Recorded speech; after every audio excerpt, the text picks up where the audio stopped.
سلامونه ملګرو. الله دې وکړي چې ټول به روغ او جوړ یاست او ژوند مو ښه روان وي. ملګرو ټول ناول خو ډېره مننه ستاسو د سپورټ نه، ستاسو د مینې نه، ستاسو د خلوص نه. غوښتل مې چې یو وړه موضوع در سره شریکه کړم.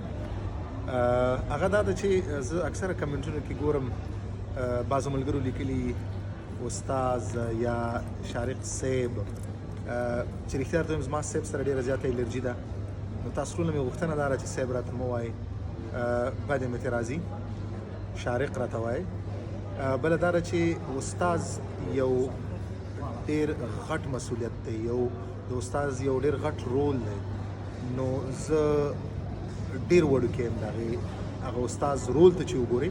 نو دې دپاره زما تاسو ټولو نه غوښتنه دا ده چې ما له استاذ هم مه وایئ. نه زه استاذ یم، نه د استاذ رتبې ته رسېدلی شم، نه د استاذ رول ته رسېدلی شم. استاذ ډېره لویه رتبه ده.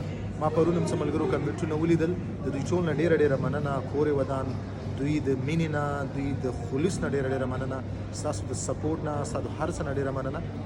خو دغه یوه هیله مې ده درنه چې یو راته استاذ مه وایئ، ځکه دا ډېر زیات غټ مسؤلیت دی او غټه رتبه ده.